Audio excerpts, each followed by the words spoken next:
Salut, bah écoute, heureux de te retrouver. Là, je reviens de stage et je me suis dit, il faut absolument que je t'en parle. Tu vois, là, tu es dans mon bureau, tranquille, là, je vais faire quelques papiers. Et je me disais, mais comment on peut prendre des raccourcis aussi dangereux? Et ouais, donc je vais parler de dopage, mais surtout, je vais te faire voir comment tu peux booster ta testostérone, comment tu peux prendre de la force, comment tu peux prendre du muscle, comment tu peux être plus en forme, comment tu peux avoir une pêche d'enfer naturellement. Alors, je vais te donner quelques conseils. Alors, c'est tout l'inverse que j'ai entendu tout à l'heure en salle. Mais vraiment, c'est du grand n'importe quoi parce que c'est des dogmes qui circulent depuis des années et on y croit. Déjà, première chose, la musculation 3-4 fois par semaine, 30-45 minutes grand maximum, c'est le maxi des maxi. Car après, tu vas avoir une chute de testostérone. Donc, c'est pas moi qui le dis, toutes les études le disent, sauf si tu es sous produits stupéfiants, sous stéroïdes. Ensuite, j'ai entendu, je veux sécher, je vais me mettre à courir. Donc, qu'est-ce qui se passe? Quand tu vas courir beaucoup, plus tes séances de musculation, tu vas créer du cortisol, tu vas te fatiguer, tu vas cataboliser, donc tu vas perdre du muscle et tu vas flinguer ta testo. Quand tu cours beaucoup, tu flingues ta testo. Les gens qui font des trails, des marathons ont pu finir, s'abîment au niveau hormonal, aussi bien les hommes que les femmes. Il y a même des femmes qui n'ont plus de règles. Donc c'est un vrai problème. Quand le cycle menstruel commence à être vraiment déséquilibré, c'est qu'il y a un souci. Ensuite, c'est quoi? Quand tu prends trop de gras, quand tu prends trop de masse, quand tu fais une prise de masse trop importante, qu'est-ce qui va se passer? Tu vas prendre du gras et on le sait, quand tu as une grosse surcharge, on va dire adipeuse, tu chutes en testo. Mais à l'inverse, quand tu es trop sec, je parle de gens qui sont à 8, 9%, 7%, voire moins pour ceux qui prennent des diurétiques, c'est hyper dangereux. Et là, encore une fois, tu vas avoir une chute hormonale et c'est pas pour rien qu'en période de concours, des bodybuilders pros prennent des produits, encore une fois, pour pouvoir tenir. Donc ça, c'est ce qu'il faut que tu retiennes. Donc, être trop sec, c'est pas bon non plus. Il y a un juste équilibre. Quand tu es à 12%, c'est très bien. 12-13% toute l'année, c'est très bien. C'est ça que là, je fais une sèche en ce moment, mais je ne vais pas descendre trop bas parce que je sais que ça va plomber ma testo, surtout que moi, je suis naturel, donc c'est un vrai problème. Et en plus, avec l'âge, je produis beaucoup moins de testostérone. Alors, qu'est-ce que tu peux faire? Les entraînements courts. Tu peux faire du cardio, mais fais pas du cardio en pu finir. Tu fais juste ce qu'il faut pour le bien-être de ton cœur, ton système cardiovasculaire. Ensuite, consomme assez de protéines, de bonnes protéines, tourne à 2,4 grammes par kilo de poids de corps, c'est ce que conseillent tous les gens qui sont spécialisés. Prends des glucides, mais indice glucidique faible, moins de 50. Tu as plutôt dans les brocolis, dans les légumes, et puis si tu ne peux pas, prends un peu de riz basmati, c'est assez sympa.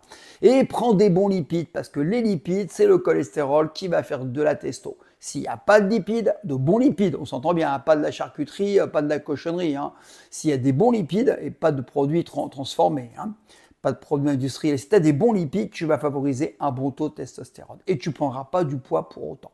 Donc tu vois, ça c'est ça. Mais derrière, tu as plein d'actions sur lesquelles tu peux agir. C'est là que je veux en venir.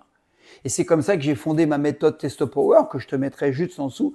Cette méthode, elle a tellement plu que des médecins sont venus vers moi en me disant « tu m'intéresses ». Et c'est comme ça, je te l'ai dit, que je vais écrire un livre sur l'anti-âge où je parle effectivement de la DHA, de la testo, sachant que je ne suis pas médecin, qu'on soit bien d'accord, même si j'ai de nombreuses certifications et diplômes dans de nombreux domaines de nutrition et autres, même en neurosciences, je ne suis pas médecin, je reste à ma place. Par contre, j'ai testé des choses sur le terrain, je les ai croisées avec la science, et quand je le teste sur le terrain, j'ai remarqué que ça fonctionne, ça fonctionne pas. Par exemple, il y a un truc auquel j'ai cru pendant longtemps, c'est le Tribulus terrestris pour booster la testo.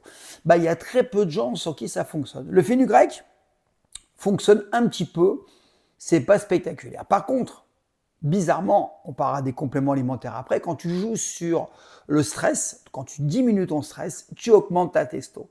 Et oui, parce que tu vas diminuer ton cortisol, parce que c'est les vases communicants. Quand la testo, en fait, elle monte, le cortisol baisse, et l'inverse, quand tu as trop de stress, la testo, tu la flingues. Et c'est pas pour rien que les gens ont beaucoup moins envie de faire l'amour quand ils sont hyper stressés, quand ils ont plein de problèmes. Ensuite, bah, les petits trucs bout à bout que tu vas rajouter vont te permettre, encore une fois, de booster la testo. Une petite douche froide de 3 minutes, eh ouais, ça va booster la testo.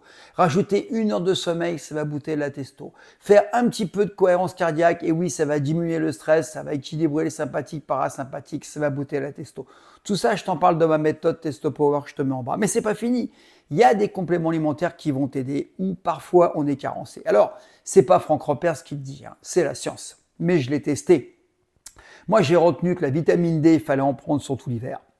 D'accord? Et les médecins la conseillent. La vitamine C, le magnésium, très important. Le zinc, quand tu fais du sport, le zinc, c'est très important.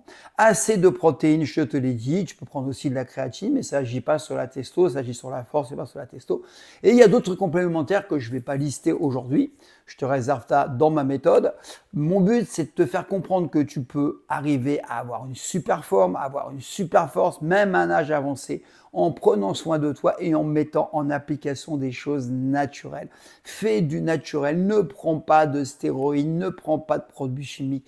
Travaille avec ce que tu as à la portée de ta main. Tu vois, hier, je me suis baigné dans l'eau froide, hein, l'eau de la Manche.